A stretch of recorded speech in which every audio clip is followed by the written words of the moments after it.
Det er vigtigt, at en vægtoperation ikke kommer til at stå alene. Det handler ikke kun om at komme af med sin overvægt, men om at holde sin vægt på lang sigt. Vi ser en vægtoperation som et sundhedsprojekt, hvor man skal være i stand til at lægge nogle gamle vaner bag sig, tilegne sig nye vaner og have fokus på sund kost og motion.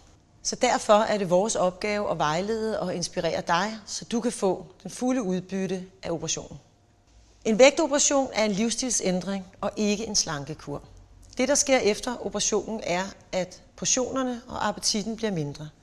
Derfor er det vigtigt, at den mad, man indtager, er næringsrigtig og sund, så man får dækket kroppens næringsbehov.